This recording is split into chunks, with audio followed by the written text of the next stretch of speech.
8 अप्रैल 2025 की सुबह 7:55 पर अजमेर के नसीराबाद सदर थाने में फोन की घंटी बजती है। फोन के उस तरफ जो शख्स था वो बहुत घबराया हुआ था। उसने कांपती सी आवाज में पुलिस से कहा कि साहब, राजोशी रोड पर तमन्ना कॉलोनी के सामने झाड़ियों में एक आदमी खून से लथपथ पड़ा है। देखने पर लगता है उसकी सांसें नहीं चल रही। खबर तेजी से फैलती है और एसआई गंवर सिंह मौके पर अपनी टीम के साथ पहुंचते हैं। राजोशी रोड यूं तो सुनसान था, लेकिन आज इस हादसे की खबर मिलते ही वहां पर बहुत सारे लोग जमा हो गए। पुलिस की गाड़ियां भी वहां पर पहुंची। सड़क से 100 मीटर अंदर कंक्रीट के रास्ते पर झाड़ियों में एक आदमी की लाश खून से लथपथ पड़ी थी। चेहरा बुरी तरह जख्मी, गले पर धारदार हथियार के निशान और चेहरे पर शराब की गंध भी साफ महसूस की जा सकती थी। पुलिस ये मामला समझने की कोशिश कर ही रही थी कि तभी भीड़ में से कोई चिल्लाया कि अरे, ये तो मस्तान है। दिहाड़ी मजदूरी करता था, सब लोग जानते हैं इसे। ये सुनते ही भीड़ सन्नाटे में डूब गई।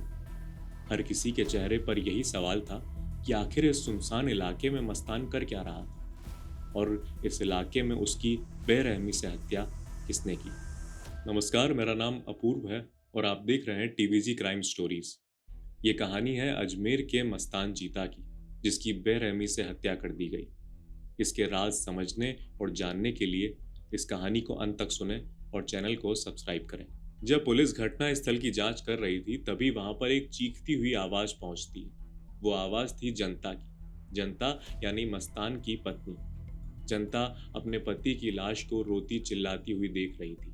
गांव वालों से संभालने की कोशिश कर रहे थे। सभी लोग दुखी तो थे ही, लेकिन एक उलझन में भी थे कि आखिर मस्तान को मारा तो मारा किसने।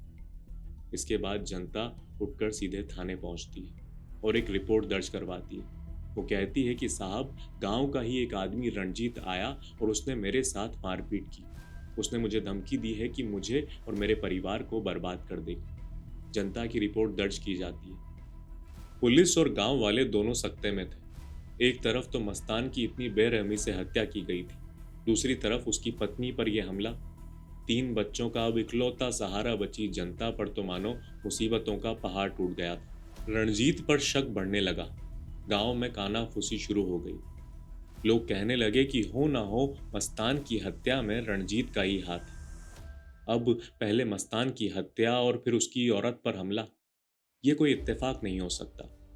ऐसा ही गंवर सिंह भी सोच में पड़ गए थे कि एक आदमी की हत्या फिर उसकी पत्नी पर हमला, क्या ये किसी गहरी दुश्मनी का नतीजा था? क्या रणजीत ही वाकई में इस कांड का असली गुनहगार था, या फिर कोई और था जो पर्दे के पीछे से इस पूरी कहानी को रच रहा था? पुलिस की जांच शुरू हुई। एसआई गंवर सिंह और उनकी टीम ने घटना स्थल का बारीकी से मुआयना किया। खून से सनी हुई उस जगह पर शराब की गंध आ रही थी। बियर बोतल के टूटे हुए कांच थे और पास ही में बीड़ी का एक आधा सा पैकेट भी पड़ा हुआ था। और उस घटना स्थल को देखकर कोई भी ये बता सकता था कि मस्तान की हत्या अचानक तो नहीं हुई थी। पुलिस ने गांव वालों से पूछताछ शुरू कर दी थी। तभी पुलिस को एक खुफिया सूत्र से पता चला कि साहब, कल देर रात तक मस्तान को बशीर के साथ देखा गया था। बशीर जो एक विकलांग था और इसी गांव में अपना एक ई मित्र चलाता था। पुलिस ने अपने सूत्र से पूछा कि क्या वो दोनों नशे में थे। सूत्र ने जवाब दिया कि हाँ, वो दोनों नशे में ही लग रहे थे। इसके बाद पुलिस ने मस्तान की पत्नी के भी बयान लिए।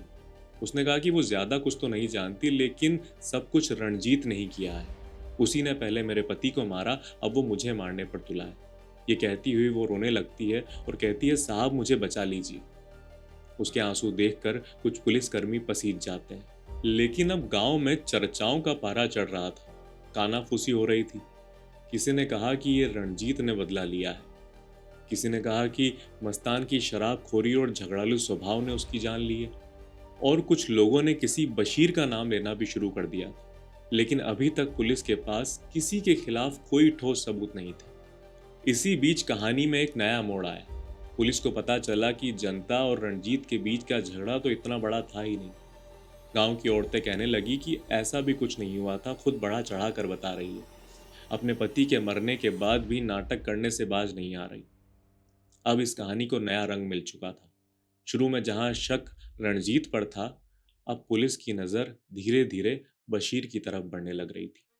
लेकिन असल साजिश क्या थी, ये सच अब तक राज था। इसी बीच इस कहानी में एक नया मोड़ आया। पुलिस को पता चला कि रणजीत और जनता के बीच जो झगड़ा था वो असल में तो इतना बड़ा था ही नहीं। गांव की औरतों ने बताया कि ऐसा भी कुछ नहीं हुआ था, खुद बड़ा चढ़ा कर बता रही है। अपने पति की मौत के बाद भी नाटक करने से बाज नहीं आ रही। अब इस कहानी को एक नया रंग मिल चुका था। शुरू में जहां शक रणजीत पर था, वहीं अब पुलिस के शक की सुई धीरे धीरे बशीर की तरफ मुड़ रही थी। लेकिन असल साजिश क्या थी, ये सच अब तक राज था। तफ्तीश आगे बढ़ रही थी, लेकिन हर सुराग, हर गवाही पुलिस को एक नए रास्ते की ओर धकेल देता था। लेकिन अब इस कहानी का वो चेहरा सामने आने वाला था जिसने सबको चौंका दिया। पुलिस को कहीं से एक राज मालूम चलता है, जिस पर अब तक इस कहानी में बहुत ही धीमी आवाज में बात हो रही थी। मस्तान के छोटे भाई घीसा से पुलिस को पता चलता है कि बशीर और जनता के बीच पुराना मेलजोल है। गांव में तो लोग कहते हैं कि मस्तान को इन दोनों के रिश्ते पर शक था। तो पुलिस जनता और बशीर को अलग अलग पूछताछ के लिए बुलाती है। शुरू में तो जनता पहले रणजीत पर, फिर किसी और पर शक की सुई घुमाने की कोशिश करती है। बशीर भी अपना पुराना ही राग अलापता है कि उसके और मस्तान के बीच कोई झगड़ा नहीं था। लेकिन अब धीरे धीरे पुलिस के सवाल गहरे और सख्त होते जाते हैं, और ज्यादा देर तक वो दोनों पुलिस के इन सवालों के सामने टिक नहीं पाते। पुलिस के सवाल और दबाव के सामने जनता का चेहरा जर्द पड़ चुका था। सच की रगें अब उभरने वाली थी। पुलिस ने मोबाइल लोकेशंस और इंटेलिजेंस से मिले सबूतों के आधार पर यह पक्का कर लिया था कि इस हत्या में बशीर और जनता का ही हाथ है। और आखिरकार 9 अप्रैल आते आते जनता टूट गई। उसने पुलिस के सामने ये कबूल कर लिया कि मस्तान की हत्या के पीछे उन्हीं दोनों की साजिश है। यानी कि बशीर और जनता ने मिलकर ही मस्तान की हत्या की ये साजिश रची। और जनता ने यह भी कहा कि हम दोनों एक दूसरे से प्यार करते हैं। इसके थोड़ी ही देर बाद बशीर ने भी सब कुछ कबूल कर लिया। लेकिन ये प्यार, ये साजिश और मस्तान का कत्ल, ये सब कुछ अचानक नहीं हुआ था।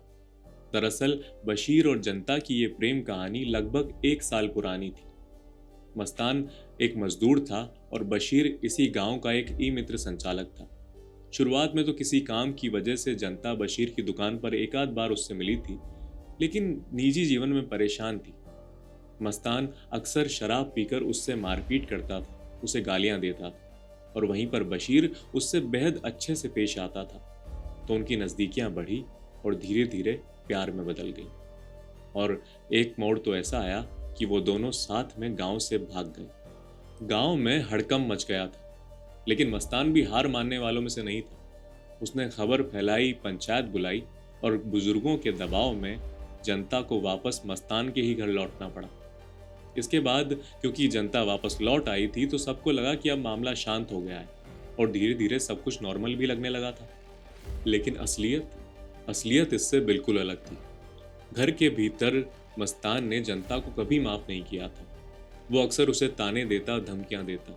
वो कहता कि अगर तूने बशीर से दोबारा मिलने की कोशिश की तो तेरी लाश इस घर से निकलेगी। जनता इन धमकियों पर हमेशा चुप रहती, लेकिन ये शब्द उसके सीने में एक खंजर की तरह धंस जाते, और उसने कभी जवाब नहीं दिया।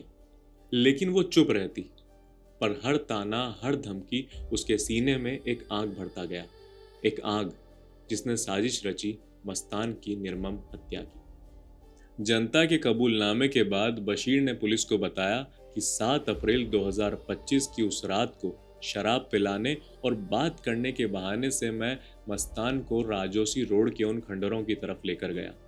क्योंकि मस्तान को शराब पीने की आदत थी, तो वो मान भी गया।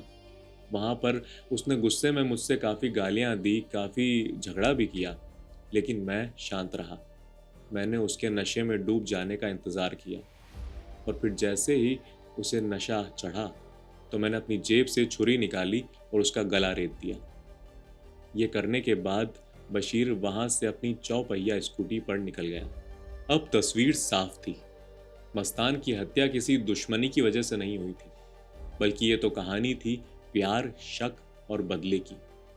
बशीर और जनता ने प्यार में अंधे होकर एक गुनाह, एक कत्ल करने का फैसला लिया। जैसे ये खबर गांव में फैली तो वहां सन्नाटा छा गया। एक औरत जिसे लोग अभी तक पीड़िता समझ रहे थे, जिस पर सबको तरस आ रहा था, असल में वही मस्तान की कातिल निकली। 8 अप्रैल 2025 को सुबह 7:55 पर मिली वो लाश। उसके राज पुलिस ने मात्र 48 घंटे में खोल दिए। ये केस छोड़कर जाता है एक सबक। सबक की अक्सर सबसे बड़ा धोखा, सबसे गहरी चोट अपने ही करते हैं। प्यार, अपमान और बदले का संगम इंसान को इतना अंधा कर देता है कि वो अपना ही घर खून से रंग देता है। आप देख रहे थे टीवीजी क्राइम स्टोरीज। अगर आपको भी अपराध जगत की ऐसी कहानियां पसंद हैं और रोचक लगती हैं तो हमारे साथ जुड़िए और चैनल को सब्सक्राइब कीजिए। धन्यवाद।